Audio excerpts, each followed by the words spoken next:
recording. Okay, so this is a topic on the mediation layer itself. What we wanted to go through is some of the benefits of the mediation layer that Alexei shared with us. The main idea is that we want to support a common language for provisioning and telemetry, monitoring and discovery within a telco network. Enable the automation for all use cases, regardless of the vendor-specific language that is being used to provision the different network function device itself. So here's the actual diagram. Alexei, this is what you were describing, right?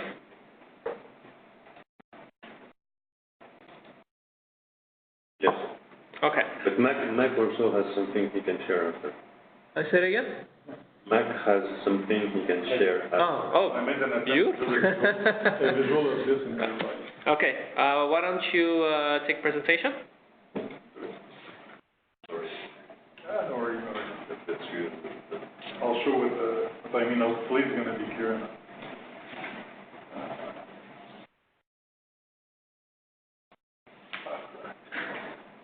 It'll take a minute.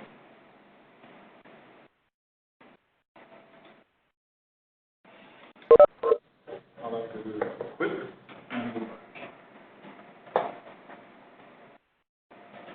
And the web browser.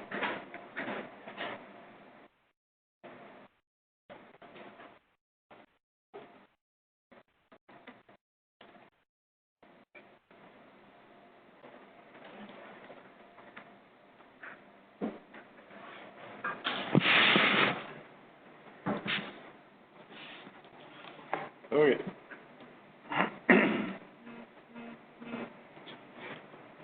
Share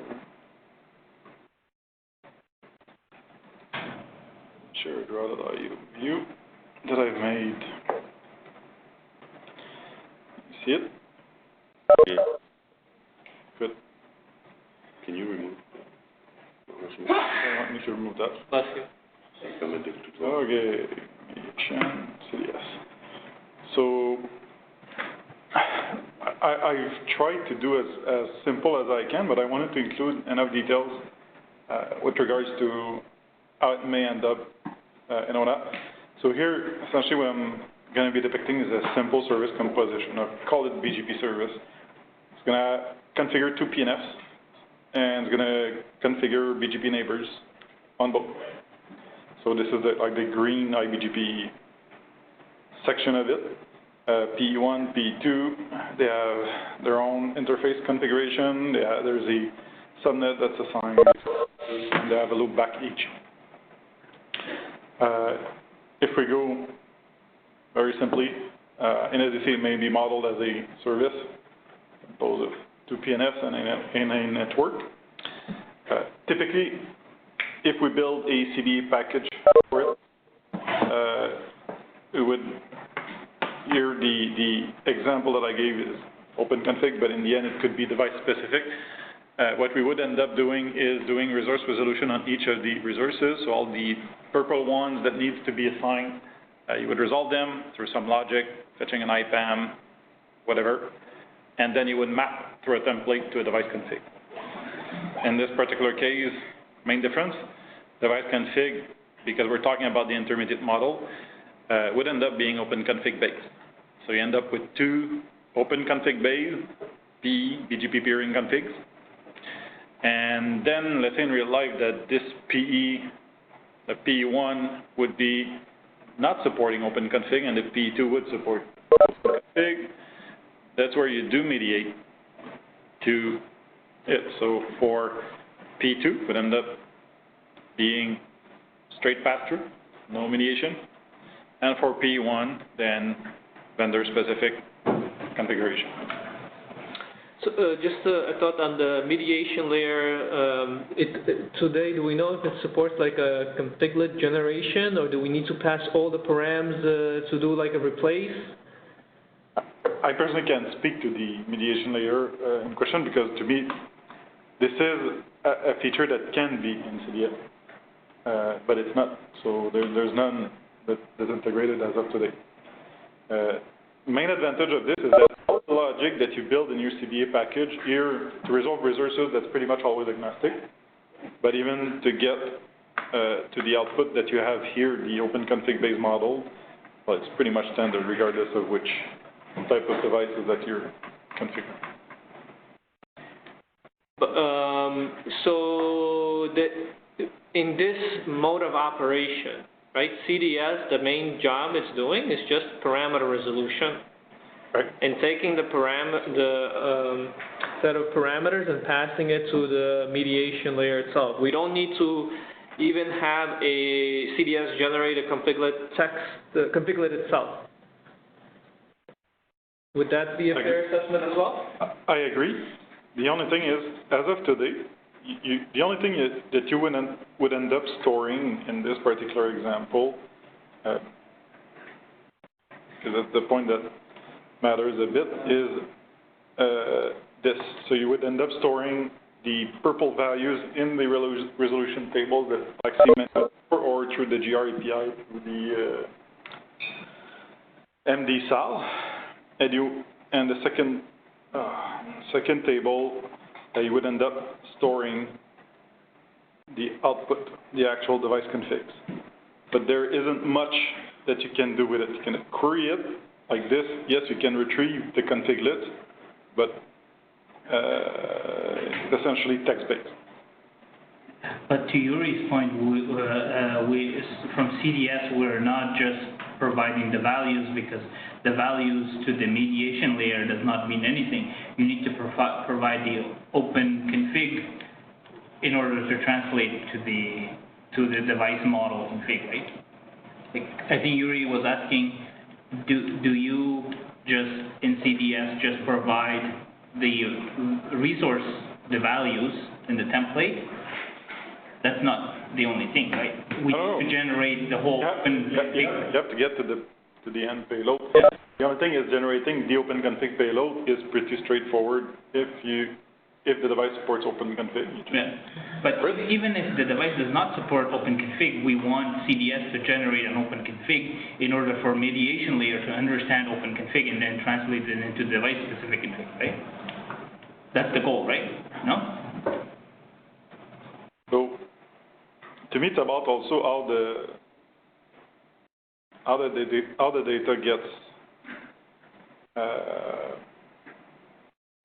data gets stored. So here, essentially, you store them as unique resources, editable, modifiable. Here, essentially, it's text blobs. That's pretty much what it is. I guess one of the motivations to get with the intermediate model is that you would store that into a structured tree,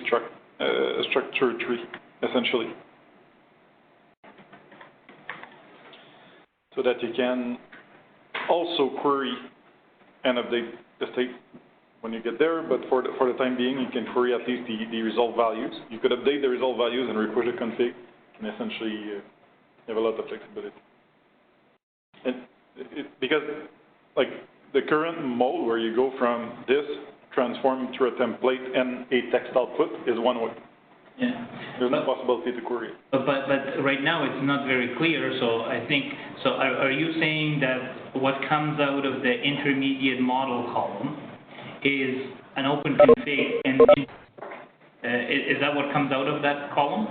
This, you see here, open config. Yeah, no, but in the PE1, for example, what does come out of there?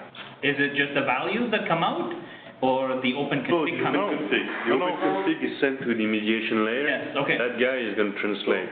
Mediation layer would stand here. It would take open config as an input, Okay. device vendor specific as an output. Okay.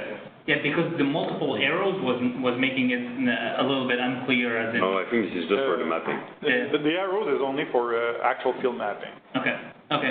But Okay, understood. Thank you. in real life, it's even way more complex than that. It's not just a simple field mapping. In a lot of cases, there is business logic to actually implement to map, depending on how different the device config that is vendor specific is from the open config. Yeah, some of the values may be relevant, in other cases, some values you may Drop, transform, you may need to use a reference table to actually derive the value for that specific vendor. Right, yeah. A bunch of Okay, cool.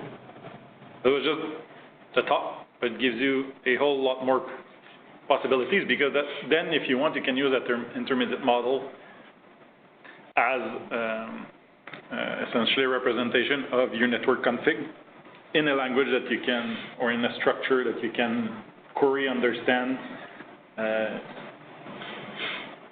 and so on. Just one other thought is that today, like, there's a lot of a push for going to a best-based model for telemetry itself. Yep. So I guess this could apply to OpenConfig or a VES-based model as well. The challenge, I think, with VES is that it wouldn't have the right placeholder, at least as of yet, to represent a real device config tree in a somewhat standard fashion. Could argue that, and it's also, even if it did, as of yet, you would end up having to translate pretty much everything, because the device itself won't support that standard. Yeah, where OpenConfig device. As opposed that, there's some devices for telemetry that supports OpenConfig. So technically, for telemetry data, you could implement a OpenConfig to VES mapper. Mm-hmm. That's pretty much universal, and then you got your VES messages with the relevant information as within the platform. In addition to that, as time goes, hopefully more and more devices will support OpenConfig, and then that other portion will get more and more slimmer compared to, like, if you were to create your own custom one, you will always have that for every single device that you have. And here I'm getting OpenConfig, but ideally we shouldn't force either a specific model upon, like, whoever wants to, if an organization wants to map everything to OpenConfig and then to specific, they should be able to do it. If another wants to use VES or whatever other standard, they may. Yeah. We may even want to do that, not global. In some case, the example you gave is wireless, often may have different standards for standardized config. In those cases, maybe for those, we want to use a different format, different standard. As long as it's one unified one that you could apply, that most devices support. And then for those edge cases, you end up doing an additional mediation. I'm just seeing the WebEx. We have some of our team, the programmability team, who are working on some. Actually, they will be using some of these models, so they're just dialed into them. Okay. Okay.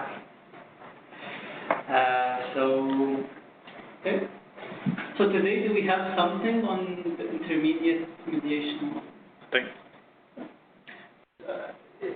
Alexi, this will be like a year away, or based on whatever Google provides, I'm assuming? I don't know. Yeah, this is not tomorrow type of thing. But we want to start thinking at this, because whatever we build, we need to consider this, not necessarily in the short term, but long term. I mean, we should. This is a proposal, right? It's a way to be able to abstract completely in your network. But this intermediate model can be specific per service provider, right? And in fact, it should even be, in my mind, it should probably even be optional per service too. Like, it's not a mandatory step that you want to have. If you don't see value in it and you just want to map the template to device for your service, you should be able to. Yeah, but at some point in time, when you want to do like more of an in-depth understanding of what's going to be applied on the network and machine learning and blah blah, you need to have a full understanding, not the text blob 5, but more of a tree structure understanding. I agree. Something you need to think about upfront, but you don't want to force it upon. Like someone that has a that's why they should be able to go straight to the device. I don't think there is any specific to be done now. But it's good to share the idea and the concept around this, and keep this in mind. Yeah, that's what I had in mind. Yes, I think this is the why I wanted for us to discuss this topic. So, Yuri, what are your thoughts on this something? This idea, say, is has been talked about, I think, forever. We want to probably see what Google has to offer, and then we have to revisit it and see how much investment we want to make in this area to get to the space itself. Because,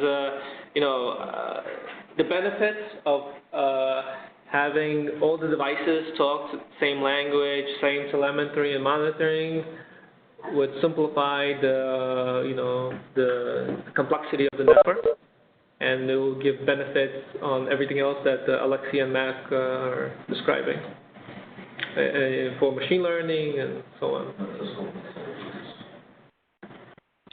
So maybe I missed it, but what's the link with machine learning?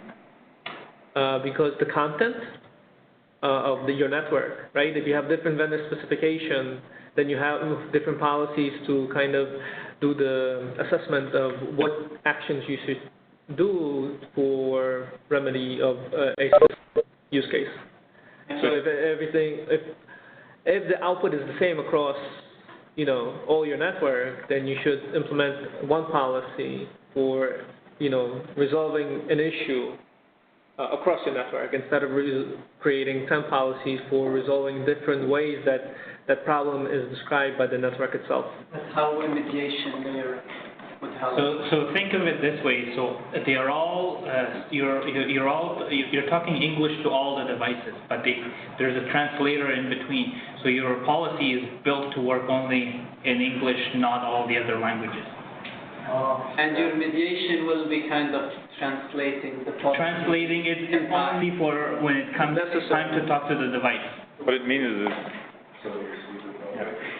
you build all your logic against a model of your choice, both on processing events from the network and also applying configs to the network.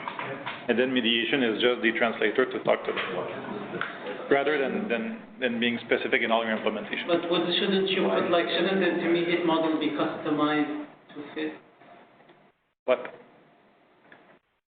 the specificity of the device? It can be not. both ways.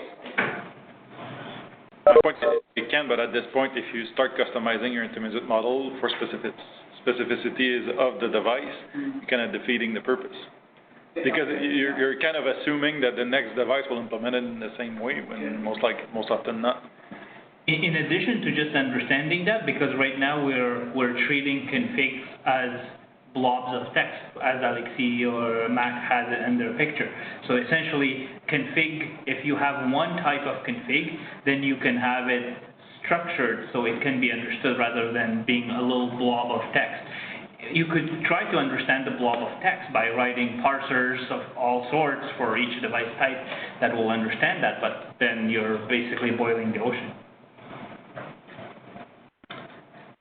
It also means that if you swap one device and by another that is now config compatible or is another vendor, the only thing you need to do is implement mediation for it, or just it's going to use pass-through because it supports you. You don't need to do data migration for your inventory of stuff. All of it is good. All of it is good. I think in concept it brings a lot of value. In real life, the implementation may be difficult to do on everything you have. Maybe we may get selective and just implement it for a select area of the network or something like that.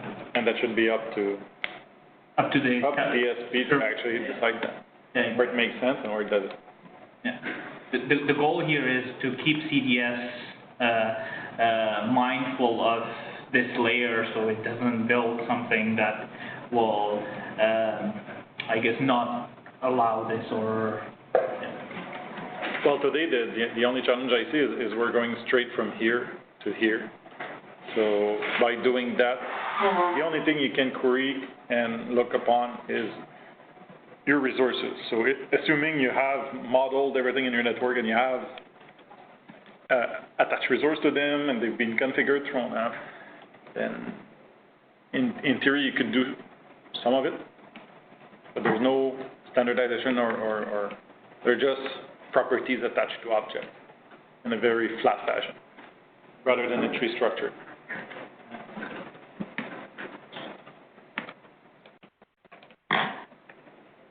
That's it. So what does it take to have this mediation? Like, does it need the real computation? We need the framework from Google, for starters, and then have CDS have this layer that he talks to. So changes to CDS that it talks to. So we can't implement it today.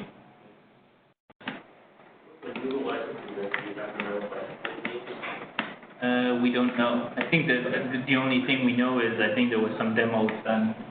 Other than that, and I think the other thing we know is they're going to open source it.